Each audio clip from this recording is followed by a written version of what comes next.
बड़ा आसान है। जो बात हमें आज धीरे धीरे पता 2000 और 2500 साल पहले आपको किसी ने बता दिया कि क्या था, आप मान, और तब से वही मान रहे हैं जो 2500 साल पहले कहा। सॉल्व हो रहा है। साइंस बिल्कुल दावा नहीं, या कोई फिलोसफर ये दावा नहीं कि हमें सब, बल्कि वो कहता है कि हमें जितना मालूम होता है उससे ये मालूम होता है कि हमें कितना। तो हम अपनी जहालत से लड़े, उसकी परिस्थिति। जी, थैंक यू सो मच। मैं तर्कों की श्रृंखला में राउंड 2 के लिए मुफ्ती साहब को आमंत्रित कर रहा हूँ। आपके पास एक बार फिर से 7 मिनट का वक्त।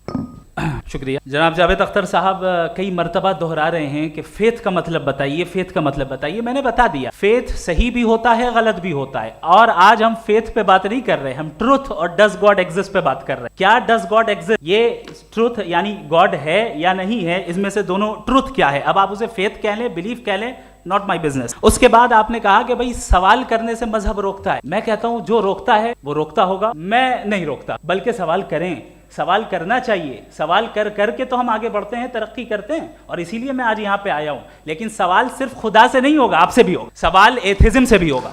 सवाल सिर्फ मजहब से नहीं होगा, सबसे होगा। और आज मैं सवाल करूंगा और उम्मीद है कि आप जवाब देंगे। अभी तक आपने वैसे कॉन्टिंजेंसी आर्गुमेंट का कोई जवाब नहीं दिया। चलें, आपने कहा यूनिवर्स के बारे में इटर्नल क्यों नहीं बोल देते। ये चूंकि लॉजिकली पॉसिबल ही नहीं है कि यूनिवर्स इटर्नल हो। यूनिवर्स एक कॉन्टिंजेंट चीज है जो टाइम एंड स्पेस के पाबंद है, टाइम एंड स्पेस से बाउंड है। जो टाइम एंड स्पेस से बाउंड होगा वो कॉन्टिंजेंट होगा। जो कॉन्टिंजेंट होगा वो उसकी बिगिनिंग हुई होगी, जिसकी बिगिनिंग हुई होगी वो इटर्नल नहीं हो सकता। ये तो कॉमन सी बात है। आपने कहा कि किसी मजहबी किताब में डायनासोर का जिक्र नहीं है। अफसोस कि आज तक किसी मैथमेटिक्स के किताब में मुझे डायनासोर का जिक्र नहीं मिला।